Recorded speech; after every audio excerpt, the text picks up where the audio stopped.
Il est 7h30, bonjour à toutes et à tous, merci de nous rejoindre sur Grand Lille TV. Bon courage à vous si vous n'avez pas la chance de faire le pont comme certains peuvent le faire. Bon courage à vous parce que déjà ce matin il fait froid sur la métropole lilloise. On attend 5 degrés à votre réveil sur les thermomètres de la métropole.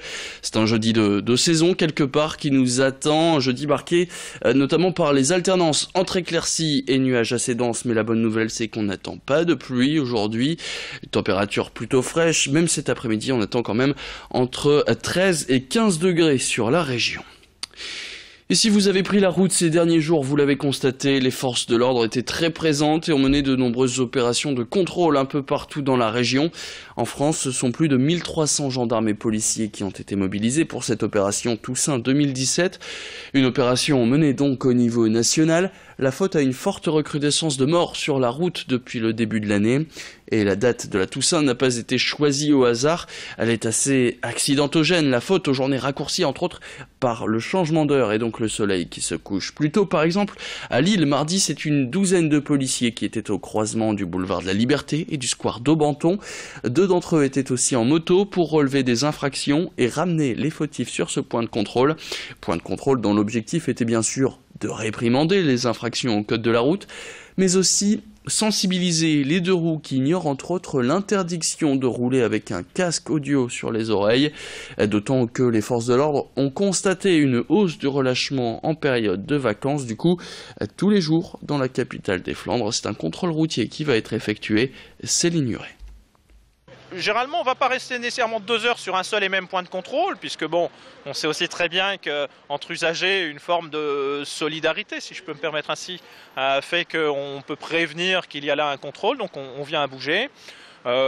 Après, c'est variable, le nombre de contrevenants, hein, mais généralement, et notamment sur l'usage du téléphone, moins sur les feux rouges, parce que reconnaissant que les gens sont quand même plus vigilants là-dessus, et heureusement, c'est quasiment un flot ininterrompu, hélas, d'automobilistes qui se font verbaliser. Allez, on parle maintenant de ce qui change pour vous au début de ce mois de novembre. Et désormais, les services des cartes grises quittent les préfectures pour se rendre quasiment exclusivement sur Internet. Alors, toutes les démarches pour l'immatriculation de votre voiture, ça se fait désormais sur ordinateur. Mais il existe quand même des alternatives, comme par exemple des agences spécialisées qui ont vu le jour. Elles sont de plus en plus nombreuses. Par exemple, ici, place de la Gare à Roubaix, Chrono Gris Service a ouvert ses portes il y a 3 semaines. Ici, une carte grise est délivrée pour un peu moins de 20 € et l'entreprise peut aussi s'occuper d'autres services comme par exemple le marquage de plaques d'immatriculation. Idil Gunay s'est rendu dans cette agence donc, qui répond à un nouveau besoin mais aussi à une demande grandissante. Il y aura des documents à fournir. Donc du coup, il faudra la carte grise barrée, datée et signée. Il faudra le certificat de cession, une pièce d'identité en cours de validité. Il faudra le contrôle technique de moins de 6 mois. Et un formulaire de demande de certificat d'immatriculation. Donc ensuite, nous, on rassemble tous les documents et directement, on les envoie en préfecture. Donc ce qui est bien, c'est que le délai, c'est vraiment court pour les cartes grises françaises. C'est en 3 jours en recommandé directement au domicile. Et puis sur Grand Lille TV, on parle aussi des fêtes de fin d'année qui approchent, c'est dans moins de 2 mois. Alors ça ne vous a pas échappé, les grandes surfaces, elles, sont déjà remplies depuis plusieurs semaines de calendrier de l'Avent. Les prospectus dans vos boîtes aux lettres vous ont déjà fait comprendre que cette année encore, des jouets vont être nombreux dans les rayons. Mais au-delà des cadeaux à faire, les fêtes de fin d'année, c'est aussi et surtout des bons repas. Chaque année, ceux qui doivent organiser les réunions de famille le savent, c'est la galère pour trouver un menu. Alors cette année, pourquoi ne pas tenter la volaille de chez nous? Dans cette édition, on prend la direction de Licques, dans le Boulonnais, un village et une appellation reconnue dans le monde de la gastronomie pour ses volailles.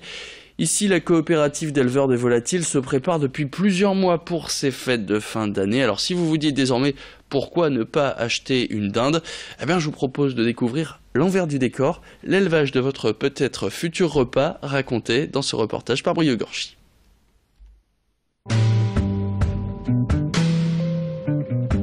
Dans le petit village d'Auquingan, il y a 100 fois plus de volailles que d'habitants. Élevés en plein air, les milliers de pintades, de poulets et de dindes n'hésitent d'ailleurs pas à se faire entendre. Alors que ces mêmes dindes se retrouveront dans votre assiette à Noël, sachez que lorsque les agriculteurs reçoivent les poussins, ces derniers ne sont âgés que d'un tout petit jour. C'est des dames que j'ai eues vers le 10 juillet et qui seront abattues vers le 20 décembre. En fait. Notre métier, c'est de produire, quoi. C'est de produire, et puis au mieux, et puis de livrer une belle marchandise, nourrie à base des produits d'exploitation. Voilà. Disons qu'on produit un produit local qui est commercialisé dans le Nord-Pas-de-Calais principalement, et puis j'ai la proximité au niveau de l'abattoir, qui est à 2,5 km de chez moi, quoi. Comme les 80 éleveurs de la coopérative, Philippe Foulon envoie ses bêtes à l'abattoir de Licques. La volaille est donc abattue, découpée et conditionnée en une matinée. Cette chaîne de production ultra rapide permet de proposer la viande en magasin en une seule journée et de garantir ainsi une qualité maximale. On a un cahier des charges très draconien qui garantit, puisqu'en fait on va garantir tous les process d'élevage, de fabrication par une céréale principalement de la région, avec un traitement qu'on garantit sans antibiotiques. Donc ça garantit vraiment une volaille. On est toujours dans l'innovation grandissante pour maintenir et garantir toujours une satisfaction et une qualité meilleure du produit. Et là d'ailleurs, on est en train d'essayer de trouver et de garantir et pouvoir garantir une volaille sans OGM. Pour se repérer dans tous ces produits, les logos Label Rouge, Saveur en Or ou encore IGP attestent de la qualité et de la provenance locale du produit.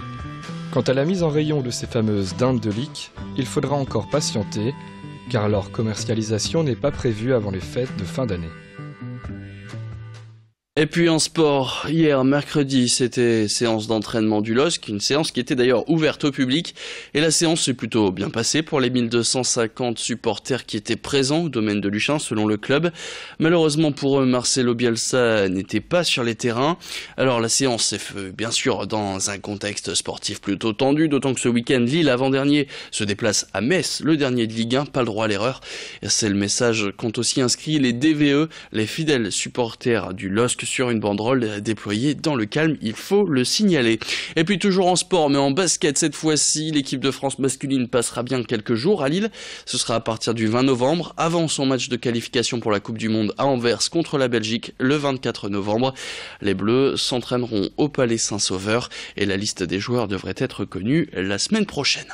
Fin de cette édition, tout de suite sur Grand Lille TV, vous avez rendez-vous avec vos prévisions météo et l'information continue. Je vous donne rendez-vous tout à l'heure à 7h45. Très bon jeudi à toutes et à tous.